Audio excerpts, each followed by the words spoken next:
Je sais que beaucoup ne croiront pas ce que je vais vous dire. Ils pourraient même rire ou penser que c'est une exagération. Mais je suis mort, pas pendant quelques secondes. J'étais dans le coma, inconscient, insensible pendant des jours. Les médecins ont dit qu'il était fou, qu'il ne pouvait ni entendre ni sentir. Mais la vérité est que j'ai tout entendu. J'ai tout vu. Et ils m'ont emmené dans un endroit qu'aucun mot sur terre ne peut expliquer. Je n'ai pas vu de tunnel. Je suis allé directement à un endroit où les portes étaient en or et brillaient d'une lumière qui semblait transpercer l'âme. Un endroit si pur que le simple fait de le regarder faisait pleurer mon esprit. Tout a commencé lorsque j'essayais d'installer moi-même une rampe pour fauteuil roulant. J'ai insisté pour le faire sans aide. C'était comme si quelque chose en moi disait que ce serait la dernière tâche. Quand je suis tombé, j'ai senti mon corps se figer. Tout est devenu sombre. Mais dans l'obscurité, une lumière est apparue, et j'ai été entraîné. Non pas comme celui qui est traîné, mais comme celui qui est appelé. La prochaine chose que j'ai su, c'est que j'étais devant des portes gigantesques. Et ce n'était pas un rêve. Ce n'était pas une illusion. C'était le paradis. Et là, juste à l'entrée, j'ai entendu la voix. Elle n'avait pas l'air d'un son. Elle est passée par moi. C'était une pure autorité. Maintenant, tu as une mission à accomplir. Je t'emmènerai quand le travail sera terminé. C'étaient bons les mots. Et à ce moment-là, même avec la douleur dans mes poumons qui me brûlaient, et ma poitrine serrée à cause du manque d'air, j'ai ressenti la paix. Une paix que rien dans ce monde ne peut donner. Ce n'était pas mon objectif, c'était ma vocation. Et cette mission a commencé là, entre le bruit des machines hospitalières et le silence sacré du ciel. J'étais entre les deux mondes, et le ciel m'a donné quelque chose que je dois te dire avant qu'il ne soit trop tard. Parce que quelque chose va se passer. Quelque chose de grand. Et peu sont préparés. Toi qui m'écoutes, écoute-moi vraiment. Ce que j'ai vécu n'était pas une hallucination. Je ne suis pas un pasteur célèbre, ni un prédicateur auprès des foules. Je ne suis qu'un homme sorti du coma pour prévenir ceux qui ont encore le temps. J'ai vu des gens être aspirés dans le ciel. J'ai vu une transformation se produire sous mes yeux. Et j'ai aussi vu la douleur de ceux qui sont restés. Cela arrivera. Ce n'est pas oui. C'est à ce moment-là. Et beaucoup ne le prennent pas au sérieux. Beaucoup dorment encore. Et quand ils se réveilleront, il sera peut-être déjà trop tard. Ils m'ont sauvé par pitié. Les médecins ont dit que mon rétablissement était inexplicable. Que le cerveau de quelqu'un qui passe autant de temps dans le coma ne devrait pas fonctionner ainsi. Que mes poumons se remplissaient de sang et que les dégâts étaient irréversibles. Mais je me suis réveillé. Et quand j'ai ouvert les yeux, je savais exactement ce que je devais faire. Il ne s'agissait pas de moi. Il s'agissait de toi. À propos de ce que vous allez faire avec le temps qu'il vous reste. Dieu ne m'a pas guéri juste pour me remettre dans ma routine. Il me l'a rendu avec un message. Et c'est pourquoi vous écoutez ça maintenant. Parce que ce message est pour vous. Je ne suis pas revenu pareil. Je ne veux même pas l'être. Après avoir vu ce que j'ai vu, rien d'autre ici n'a la même valeur. Les soucis d'avant sont devenus minimes. Le tumulte de la vie, les épreuves, les critiques, tout ça a fait perdre du poids. Ce qui compte maintenant, c'est préparez vos cœurs, car le temps presse et le paradis est réel. Réel comme le sol sur lequel vous marchez. Réel comme l'air que vous respirez. Et plus beau que tout ce que ce monde peut offrir. Et même si j'ai envie d'y retourner, l'ordre était clair. Ce n'est pas encore ton heure. Tu dois nous le faire savoir. Tu dois parler. Quand j'ai atteint les portes, j'ai hésité. Pas par peur, mais par respect. Ils étaient en or et semblaient vivants. Ils brillaient comme s'ils respirèrent de la lumière. Je n'ai jamais rien vu de pareil. C'était comme si chaque détail des portes portait la gloire de Dieu. Et même sans que personne ne me dise rien, je savais. Je n'étais pas là par hasard. Ce n'était pas un fantasme. Ce n'était pas de l'imagination. C'était le paradis. Et chaque pas que je faisais vers l'entrée faisait trembler mon esprit. Rien ne presse. Il n'y a aucun doute là-dessus. Il n'y a que des certitudes. Et la certitude était qu'il marchait sur un terrain sacré. Je me souviens que lorsque les portes s'ouvraient, il n'y avait aucun bruit. Juste une présence qui dominait tout. Je ne voyais pas d'où ça venait, mais je pouvais le sentir. C'était comme si l'amour lui-même avait une forme. Et quand je suis entré, ce que j'ai vu m'a détruit intérieurement. Des champs verts comme des émeraudes, des fleurs aux couleurs qui n'existent pas ici, des arbres qui semblaient chanter avec le vent. Aucune feuille déplacée, pas de branches sèches, tout était parfait. Non pas parce que c'était beau, mais parce que c'était pur, sain, intact. Et moi, un vieil homme à la chair fragile et à l'âme fatiguée, là, au milieu de tout. J'ai vu un panier, et à l'intérieur, une seule pomme. Elle brillait comme si elle était faite d'une lumière solide. Il était si grand qu'il semblait occuper tout l'espace à lui seul. Et je l'ai compris. Ce n'était pas seulement un fruit. C'était un symbole, un avertissement. L'arbre que personne ne pouvait toucher était là, et pourtant il était magnifique. Cette scène m'a fait réfléchir à la façon dont l'homme a choisi le péché, même face à la perfection. Comment nous changeons l'éternel pour l'immédiat? Et là, j'ai pleuré. Parce que j'ai réalisé que même si j'avais commis tant d'erreurs dans la vie, Dieu me l'avait quand même laissé voir. Il m'appelait toujours par mon nom. C'est à ce moment-là que j'ai senti sa présence. Je n'ai pas vu son visage, mais sa voix, je ne l'oublierai jamais. Ce n'est pas une voix qui entre dans l'oreille. C'est une voix qui transperce l'esprit. Ce n'est pas encore votre résidence permanente. Retourne. Vous avez une mission. Ces mots sont restés en moi comme le feu. Je ne voulais pas partir de là. Je ne voulais pas y retourner, mais ce n'était pas mon choix. À ce moment-là, j'ai compris quelque chose qui a tout changé. La vie ici n'est qu'une préparation. Rien d'autre. Peu importe combien vous avez ou qui vous êtes. Rien de tout cela ne passe les portes. Ce qui compte, c'est si votre nom est écrit dans le livre. Ce qui compte, c'est si vous le connaissez vraiment et pas seulement l'entendez. Et c'est à ce moment-là que j'ai commencé à descendre. Indolore, intrépide, seulement avec la certitude que le ciel m'a vu. Et maintenant, je devais faire ma part. Parce qu'il y a des gens qui n'y croient toujours pas. Il y a des gens qui se moquent encore. Mais Dieu m'a réveillé du coma pour me prévenir. Quand j'ai ouvert les yeux à l'hôpital, les médecins ont été choqués. L'infirmière posa le presse-papier. Mon corps, qui jusqu'alors était un corps inerte, il est soudain devenu enthousiasmé par la vie. Et je savais, ce n'était pas seulement une reprise, c'était une vocation. C'était le début de ma mission. J'ai levé les yeux vers le plafond de la chambre et j'ai pensé, j'étais là, et je sais que beaucoup ne le comprendront pas. Mais cela n'a pas d'importance, parce que je l'ai vu, écouté, et je suis revenu. Je suis revenu pour vous le dire, cela arrivera. Et plus vite que vous ne l'imaginez. Après avoir quitté l'hôpital, j'ai commencé à prier chaque jour, demandant à Dieu de me révéler davantage. J'avais l'impression que ce qu'il m'avait montré n'était que le début, qu'il y avait quelque chose de plus grand, quelque chose d'urgent qui devait être dit. Et c'est un matin que tout a encore changé. Je me suis réveillé en sueur et avec mon cœur qui battait à tout rompre. C'était comme si j'avais été arraché à mon rêve. La pièce était silencieuse, mais quelque chose en moi criait. Puis j'ai fermé les yeux et j'ai demandé « Seigneur, s'il y a encore quelque chose que j'ai besoin de voir, montre-le-moi. » Et il répondit « Mais pas comme je m'y attendais. » Il m'a emmené. Une fois de plus. Dans le rêve, j'étais à la maison. Il était tôt. Je me suis levé, j'ai pris les clés et je suis allé directement à l'église. Cela semblait être n'importe quel autre jour. Mais quand j'ai ouvert la porte et que je suis sorti, j'ai réalisé que quelque chose n'allait pas. Le ciel était gris.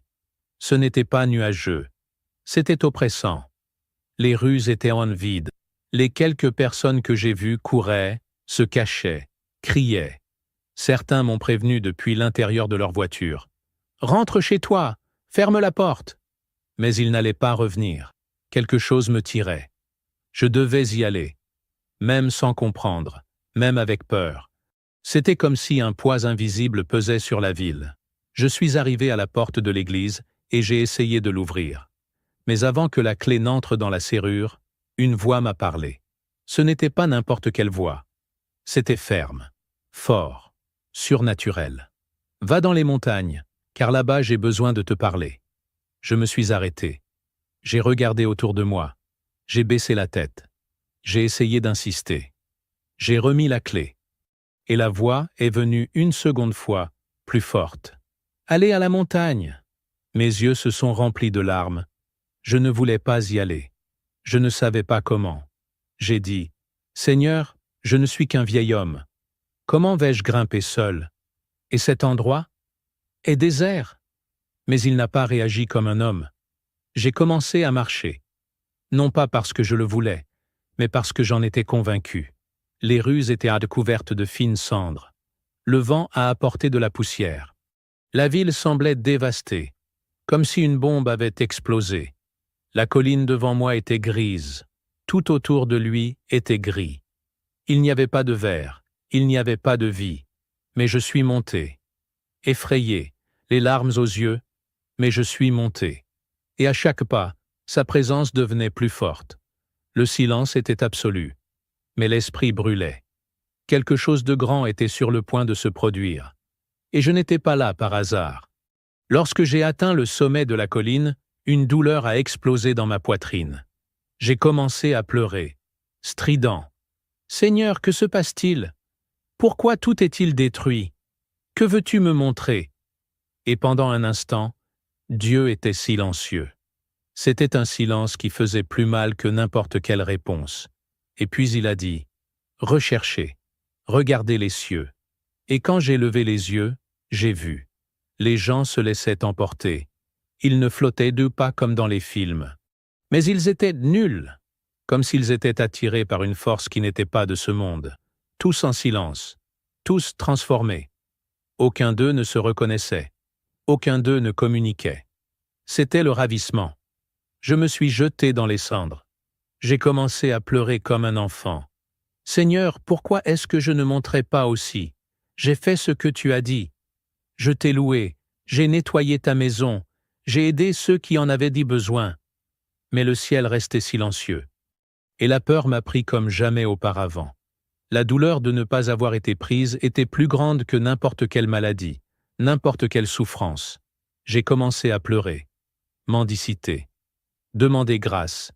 Et c'est à ce moment-là, par sa grâce, j'ai senti mes pieds quitter le sol. Ils me soulevaient, lentement, avec des larmes, mais avec de l'espoir. Il était encore temps. Il y avait encore un but. Alors qu'il me portait à l'étage, mon corps tremblait encore. Je ne comprenais pas pourquoi tout semblait si calme. Pas de son, pas de cris, pas de confusion. Les gens ont été emmenés en silence. Ils ne se regardaient point pas.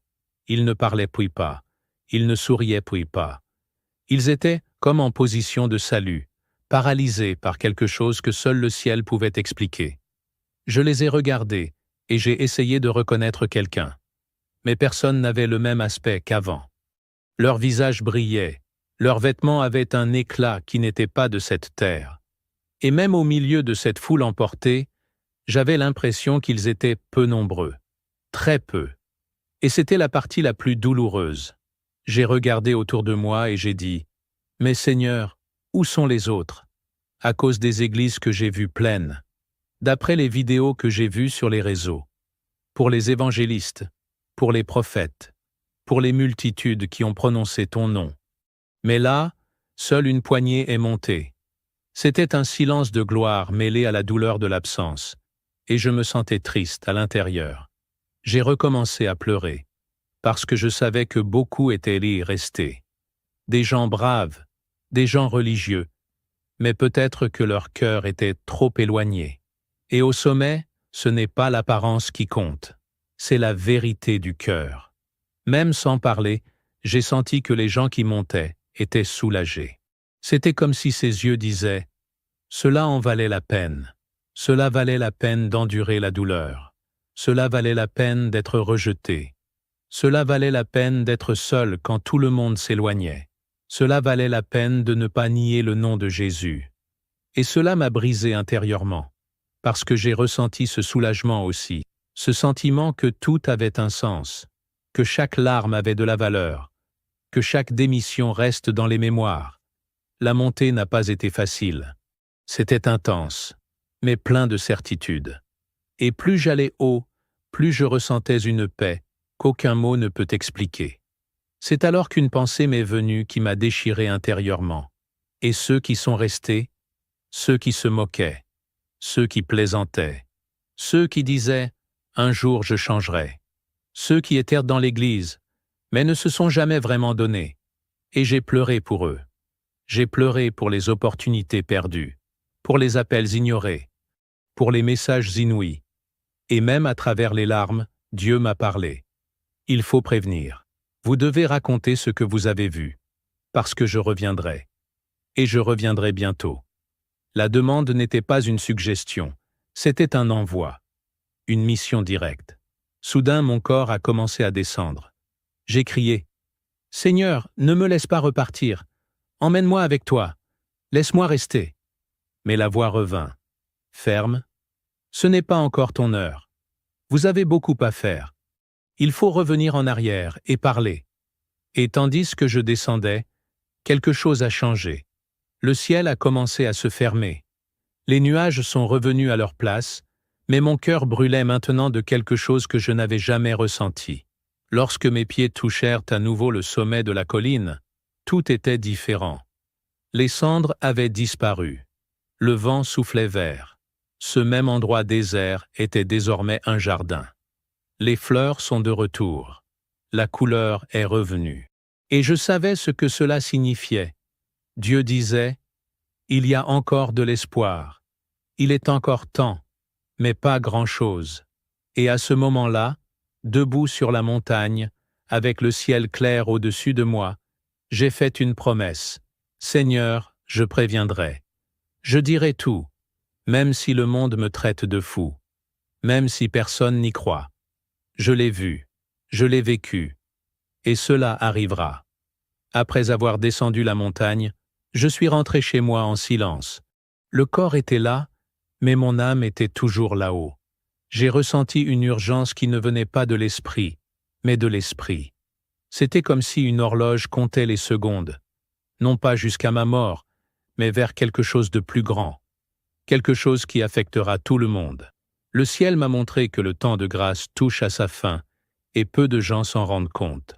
Les gens continuent leur routine, se disputent pour de petites choses, se disputent sur la politique, accumulent des biens. Mais le monde a déjà changé, et ce qui s'en vient n'est pas un peut-être. Bien. C'est une prophétie. Au cours des jours suivants, ma voix tremblait à chaque fois que j'essayais d'expliquer ce que je voyais. Pas par peur de parler, mais pour connaître le poids de ce qu'il avait besoin de dire. Comment expliquer le paradis à des gens qui n'ont jamais vraiment prié? Comment parlez-vous de l'enlèvement à ceux qui ne vont à l'église que pour s'y présenter? Comment convaincre quelqu'un que vous avez vu ce que personne ne veut voir? Mais Dieu ne m'a pas dit de le convaincre, il m'a dit de le lui faire savoir. Et la mission était claire. Crier pendant qu'il était encore temps, parce que ce qu'ils m'ont montré m'a donné des frissons. Et la vérité est que beaucoup seront laissés pour compte. J'ai commencé à prier en secret, demandant plus de révélations. Seigneur, si tu m'as sorti du coma, montre-moi ce que je devrais dire d'autre. Et c'est à ce moment-là que les visions sont revenues.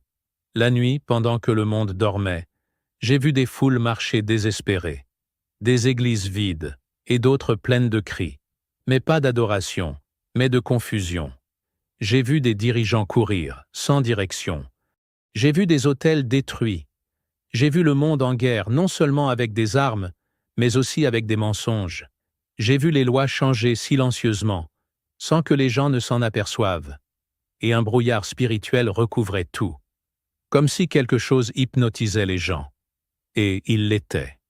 La présence du Saint-Esprit m'a révélé. Ils dorment. Ils ont des yeux, mais ils ne voient pas. Ils ont des oreilles, mais ils n'entendent pas. Et je comprends, la tromperie a déjà commencé. Nous en voyons déjà les signes, la division des familles, la normalisation du péché, l'amour qui se refroidit. Et si vous écoutez ça, c'est parce que vous avez encore le temps. Mais pas pour grand-chose. Dieu m'a également montré que les préparés ne sont pas les parfaits. Ce sont eux qui se repentent. Ce sont eux qui pleurent dans la salle, ceux qui prient en silence, ceux qui pardonnent même lorsqu'ils ne sont pas compris. J'ai vu des gens simples dressés comme des colonnes, et j'ai vu des gens célèbres être oubliés. Parce que la gloire de Dieu ne choisit pas les visages, elle choisit les cœurs brisés. Il m'a dit, « Dis-moi ce que tu as vu, car quand je reviendrai, il n'y aura plus d'excuses. » Ces mots résonnent encore en moi, comme un tambour prophétique, comme le son d'une dernière trompette, et elle est sur le point de sonner.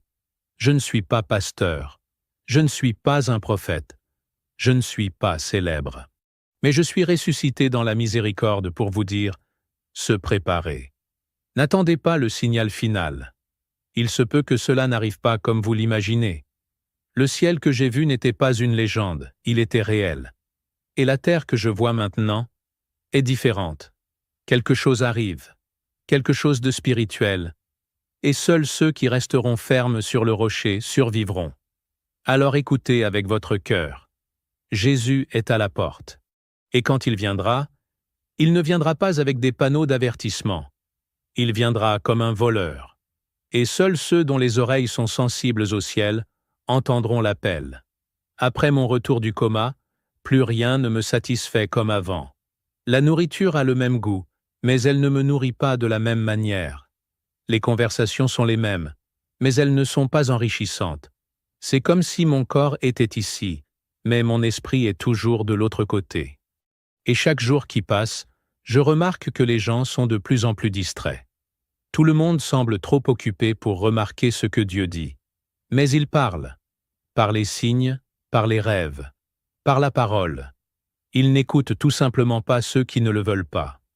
Ceux qui ne le cherchent pas, ne le voient tout simplement pas. Aujourd'hui, les gens confondent la routine de l'Église et l'intimité avec Dieu. Ils pensent que prier en public est plus important que pleurer dans leur chambre. Il vaut mieux chanter à haute voix qu'obéir en silence. Mais j'ai vu avec mes yeux spirituels, beaucoup de ceux qui prêchent resteront, et beaucoup de ceux qui se cachent pour prier se lèveront. Parce que Dieu ne regarde pas le programme spirituel. Il voit ce que personne ne voit. Sonder le plus profond. Et cela m'a montré qu'il y a des gens qui jouent avec la grâce, se moquent de la miséricorde, s'appuient sur la religion comme si c'était une bouée de sauvetage. Mais ce n'est pas le cas. Ce qui sauve, c'est la vraie repentance. Dieu m'a fait ressentir la douleur de ceux qui resteront. Et c'est un désespoir qu'aucune prison ici sur terre ne peut provoquer. Il ne s'agit pas seulement de rester, mais de savoir que vous en avez eu l'opportunité. Qui a entendu l'avertissement? Qui a vu les signes? Et il l'a ignoré, qu'il préférait plaire au monde plutôt qu'obéir au ciel. C'est un sentiment d'abandon, mais pas parce que Dieu nous a abandonnés. C'est parce que la personne a décidé de ne pas écouter. Et à ce moment-là, le statut n'a aucun sens, la position n'a aucun sens, les adeptes n'ont aucun sens. Il parlera de bris. Il vous dira combien vous avez réellement donné de vous-même, loin des projecteurs. J'ai vu le temps s'accélérer. J'ai vu des décisions politiques se prendre en coulisses.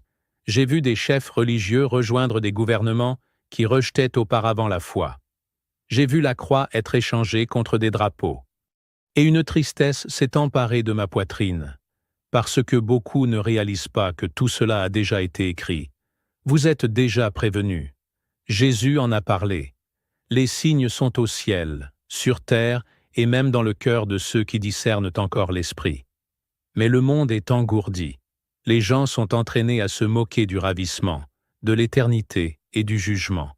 Et pendant ce temps, le ciel regarde, en silence. Dieu m'a dit quelque chose que je porte avec moi jusqu'à présent. La dernière chance pour beaucoup sera d'écouter cet avertissement. Et c'est pour ça que je parle. C'est pour ça que j'enregistre. C'est pour ça que je fais face aux critiques, aux moqueries et aux regards croisés. Parce qu'il ne s'agit pas de moi. Il s'agit d'âmes. J'ai vu la douleur de ceux qui sont restés. J'ai vu le vide dans les yeux de ceux qui ont compris trop tard. Et si je peux empêcher quelqu'un d'autre de ressentir cela, cela valait la peine de revenir. Même si une seule personne se réveille, cela en vaut la peine. Parce que le salut est personnel. Et personne ne pourra en blâmer une autre. Pour le dernier jour, chacun sera responsable. Tout le monde entendra votre nom. Ou pas. Si vous écoutez ce message en ce moment, N'endurcissez pas votre cœur. Peut-être que tu es loin. Peut-être que je ne l'ai jamais pris au sérieux. Mais si vous avez écouté jusqu'ici, c'est parce que Dieu vous appelle toujours. Il est encore temps. Mais ne vous y trompez pas. Ce n'est pas grand-chose. Ne vous fiez pas à l'idée que, un jour, je changerai. Parce que c'est aujourd'hui. Et l'appel est maintenant. Il ne s'agit pas de religiosité. C'est une question de regret. Reconnaître qu'il faut être lavé, transformé, préparé. Parce que le roi revient. Et seuls ceux qui sont préparés montreront. Qui est propre? Toute personne sensible. Le jour où j'ai décidé de partager tout ce que j'ai vécu, j'ai tremblé. Ce n'était pas la peur des gens. C'était le poids de la responsabilité. Parce que c'est une chose de raconter un beau témoignage. Une autre chose est de charger une alerte, qui confrontera le confort spirituel de nombreuses personnes. Je savais qu'ils me critiqueraient. Je savais qu'ils me traiteraient de fou, de fanatique, de menteur. Mais ils savaient aussi que garder le silence équivaudrait à désobéir. Et je ne suis pas revenu du coma pour garder le silence. Je suis revenu pour parler, même si personne ne voulait écouter. Parce que telle est la mission. Et ce qui me l'a donné, c'est le paradis. La première fois que j'ai parlé en public, j'ai ressenti des regards moqueurs. Certains ont feint d'être intéressés.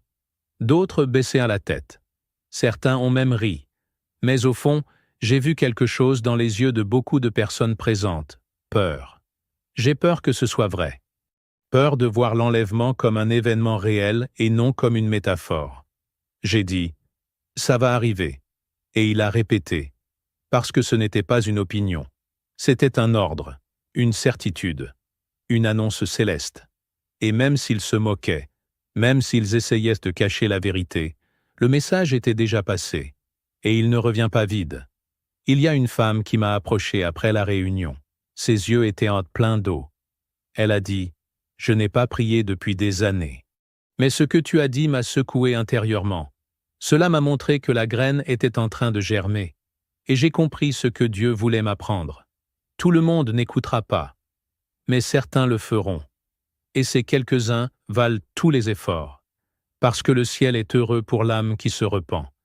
Et c'est pour cette âme qu'il m'a sorti du coma. C'est à cause d'elle qu'il m'a fait descendre de la montagne.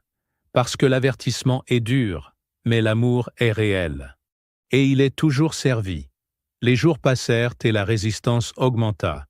Les amis sont partis. Les membres de ma famille ont commencé à m'éviter. Certains ont dit qu'il exagérait, que ce n'était qu'un rêve. Mais ce n'était pas un rêve. C'était une convocation. C'était une prophétie. Et quand le ciel vous confie une mission, le monde essaiera toujours de vous faire taire.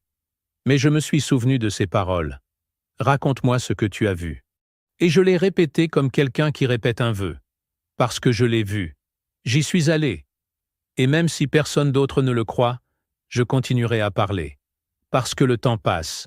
Et la plupart dorment encore.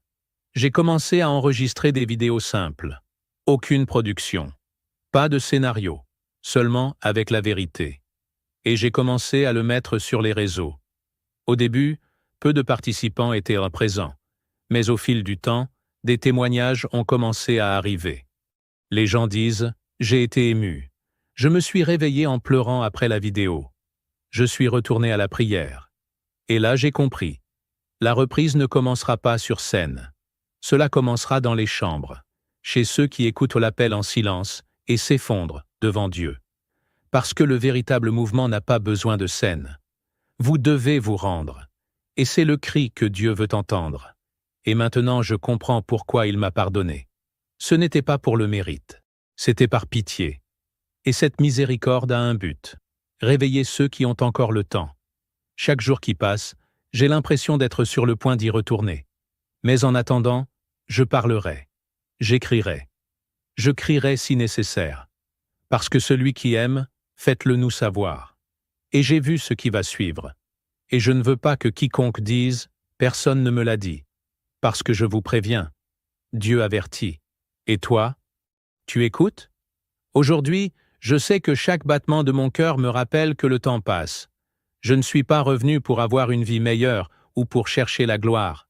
Je suis revenu parce que Dieu aime encore ce monde, au point de sortir du coma un vieil homme pour lui dire « Réveillez-vous ». Je ne sais pas combien de temps il me reste, mais tant que j'ai du souffle, je parlerai. Parce que le ciel que j'ai vu n'était pas un rêve. C'était une promesse. Et la voix qui m'appelait n'était pas un rêve. C'était le roi lui-même qui disait « Ce n'est pas encore votre heure. Mais peut-être, votre moment est bien plus proche que vous ne le pensez. N'attendez pas de ressentir tout ce que j'ai ressenti pour le croire. N'attendez pas de voir les portes briller pour commencer à prier. Le temps de la foi est maintenant. N'attendez pas que Dieu vous arrête pour commencer à marcher. L'enlèvement aura lieu. Peu importe qui croit.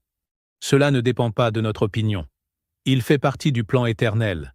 Et quand la trompette sonnera, nous n'aurons pas le temps de courir à l'intérieur. Soit vous êtes prêts, soit vous le serez.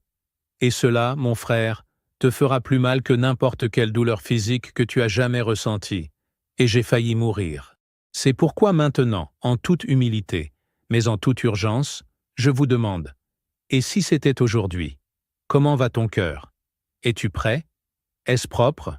Ou jouez-vous aux croyants? Parce que le ciel est prêt. Mais le ciel ne sera pas envahi par des personnes religieuses. Le ciel est un lieu pour les repentants. Lavage. De transformer. Et si vous respirez encore, il est encore temps. Mais le temps presse. Et la porte se ferme. Et quand il ferme, ça ne sert à rien d'appeler. Cela ne sert à rien de crier. Cela ne sert à rien de demander un autre signe. C'est pourquoi je vous invite. Abandonne maintenant. Ne pas avoir peur. Mais l'amour, au sang qui a été versé pour toi. Demandez pardon. Retournez dans la pièce. Jetez la fierté. Déchirez votre cœur devant Dieu. Il appelle toujours. Et si tu as ressenti quelque chose en entendant mon histoire, ne l'ignorez pas. Parce que c'est le Saint-Esprit lui-même qui vous a touché. Ce n'était pas moi, c'était lui. Et il attend toujours votre réponse. Partagez ce message. Non pas pour que mon nom grandisse, mais pour que les âmes s'éveillent. Copiez, envoyez, publiez. Faites votre part. Parce que si elle t'attrapait, c'est parce que vous en faites partie. Et Dieu ne perd pas le contact. Muet. Aucune chance. Le prochain n'existera peut-être pas. J'y suis allé. Et je suis revenu. Et maintenant tu sais ce que je sais. Cela arrivera.